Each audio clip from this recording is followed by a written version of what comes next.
guys, welcome. We're in the scientist room today. I'm still carrying the kit with me.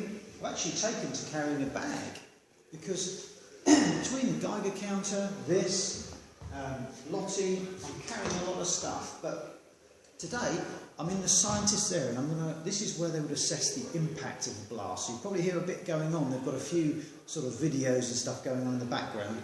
But I'll just tell you, this is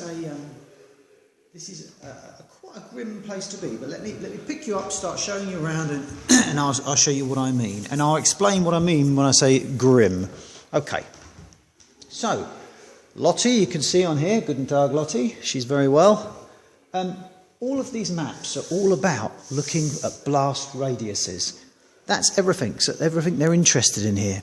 So when you look at these sorts of computers, now just remember, this was only decommissioned in the 1990s. So although it looks old, these sorts of systems, the atomic weapon detection, recognition, estimation, blah, blah, blah, yield systems, were very important for assessing the impact of nuclear strikes on Britain.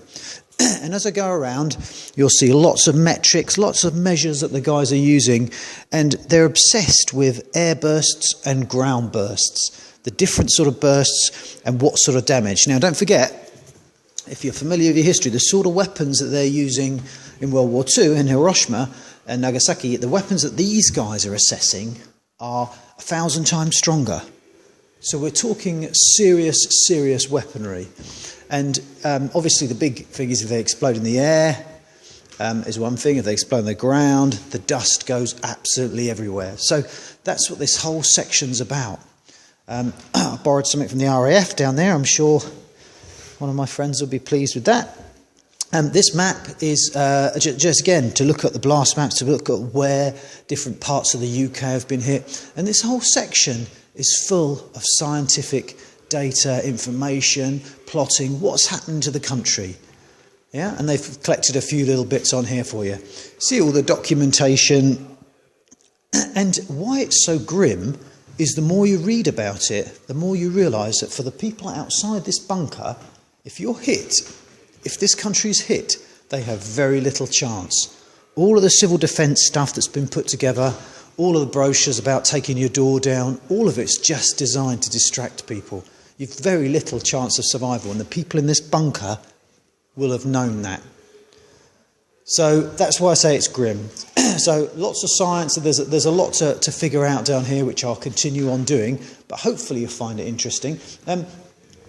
Dotted around the country, there are also these tiny bunkers. I've actually just reconstructed a small bunker here, which is a little RAF observation post.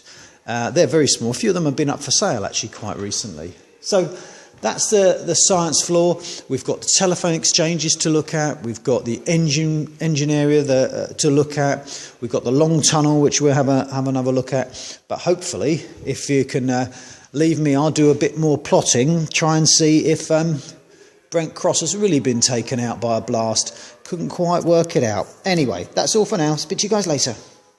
Right, warning you guys, this is for the telecommunications geeks only. So sorry if it's going out of focus, but I wanted to show you the vast telecommunications room down here. Now, as many of you know, in a nuclear attack, an EM pulse would take out many of our conventional communications. Now this base, this regional HQ, one of 12, is obviously designed to be kept in touch with its fellow bases and to maintain some sort of skeleton government for the UK. I don't mean a government of skeletons, obviously, but you know what I mean. But if you're into telecommunications, if you're into your wires and your comms, sorry, let me just hold that, then you will love this stuff. And I shall be spending some time here this afternoon plugging and unplugging some various bits in to see if I can get any signals. Some of this kit, by the looks of it, dates back late 40s, 50s, 60s, all the way right up to the late 80s when the stuff was, when the base was decommissioned in the 90s. So you can see, if you're into telecoms, this is a wonderland of a place to look at. And you can see they've got a couple of servers and some main centres set up here. These all feed through to a switchboard room, which we'll look at later in the week. But I just wanted, for those interested, I just wanted to show you the sheer amount of telecoms kit that they've got here.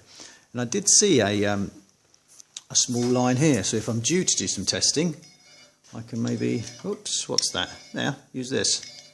Hello, anybody there? No, no one there, I'm just hearing voices. So, anyway, for those of you who are interested, hopefully you enjoy it. I'm going to spend a little while here now exploring some of this kit and see if I can get anything else. So if you get a call on your phone, you know who it will be. It'll be me linking up via Britain's Emergency Communications Network.